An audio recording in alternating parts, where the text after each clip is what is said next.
السلام علیکم۔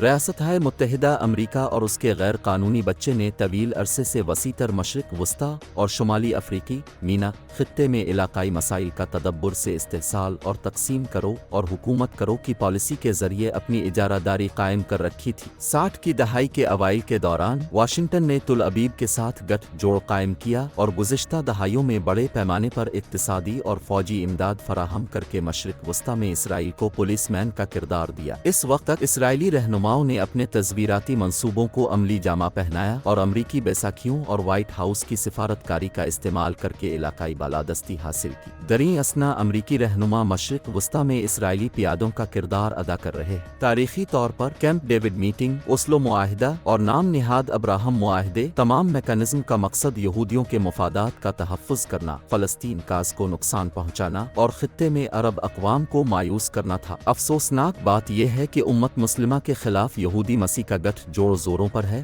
اور پچھلی دہائیوں میں کئی طاقتور مسلم ریاستوں کو سبوتاژ کیا گیا ہے۔ ٹرمپ انتظامیہ نے ابراہم معاہدے کے ذریعے تاریخ رقم کی ہے، جبکہ بائیڈن کی ٹیم آنے والے مہینوں میں موسیٰ اور ہارون کے دوبارہ اتحاد کو سمجھنے کے لیے پرعزم تھی۔ بائیڈن نے اس سال کے آخر میں اسرائیلی رہنما کو وائٹ ہاؤس میں مدعو کیا ہے، جو اسرائیل کے لیے ایک اور فتح اور جدید تاریخ میں مسلم امہ کے لیے ایک اور دھچکا لے کر آ سکتا ہے۔